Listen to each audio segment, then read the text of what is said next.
So, I need a black background because if I want steam coming out of this, steam's not going to show with a white background.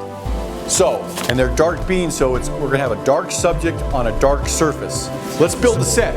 I need everybody to be my assistants. We're going to build a coffee thing right in the center of that. I want, just as my assistants, I'm going to tell you how the lighting's going to look like. This light right here is going to be straight above me, aimed straight down.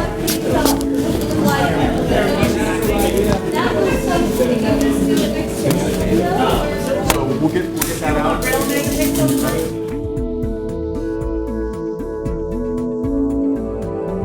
We're going to put them right here for fill cards. We're lighting the heck out of this. Here you go.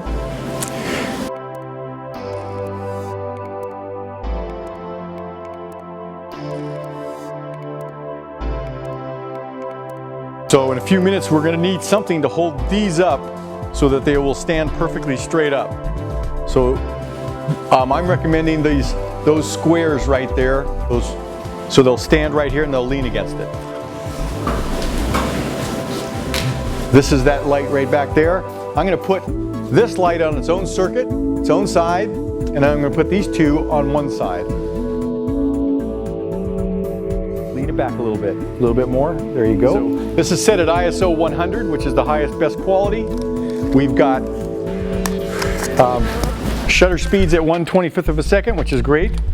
I'm going to be able to handhold it. We've got this set at f-stop 16. It's on manual. I'm going to see what I've got here. Don't mess it up, honey. Do you want like a mug or a cup? What? More of a, That's I kind of like that. Rounded shape, smaller handle, and smaller. Use about half the beans that you're using there. don't let the design class, so I'm trying. Go ahead, keep building that handle too. Little thicker handle on the inside of that handle. There you go. Let's see, I may want another bean or two for the handle.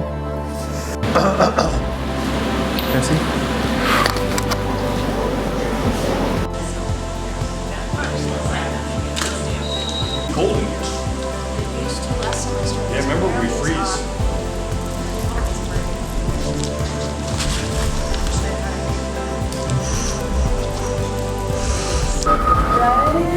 Test flash.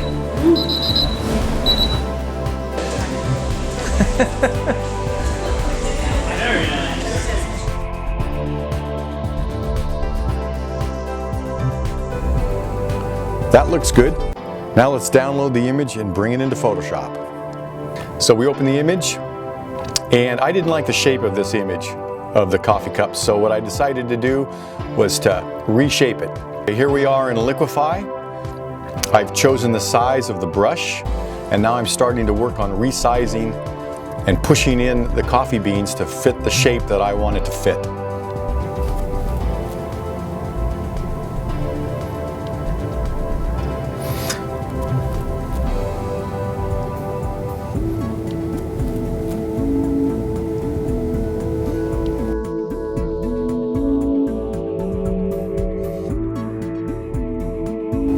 Once that's done, I opened up my cloning tool. I made the surface a no feather, and now I cloned in the coffee beans to fill up the cup to the top.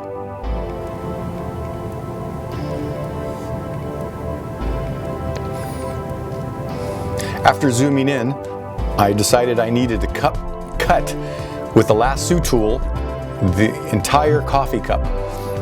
So there it is with all of the marching ants around the cup. Turned it into a layer. Now I wanted to show how I could create the cup to have some dimension. Using the elliptical tool, we cut a portion of the coffee beans right out of the middle of it, made a layer out of it, put that layer behind the cup, and started to work on it from there. Went to layer styles and went to bevel, emboss, and set the depth, the size, and the soften to make this image start to look like it had the back side of the cup visible with just a little highlight.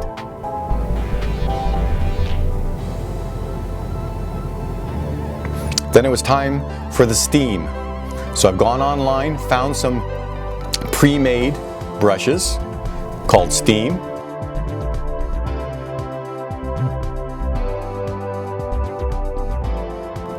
And here it is. I've chosen white as my foreground color. That's the Steam I've chosen. You can see I had to erase a little bit of the bottom part where the steam was coming out through the back. And then I decided to change the color just a little bit on the steam so that it wasn't quite so white, just giving it a little bit of tonation.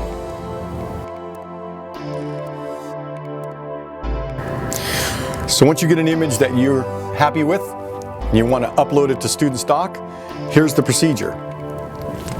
Take your image, flatten it first, go to File, Save As, and you'll be able to save your file as a JPEG. You'll notice that this image was 68 megs in Photoshop, but we're going to save it now as a JPEG. So now it's time to open StudentStock to save your image.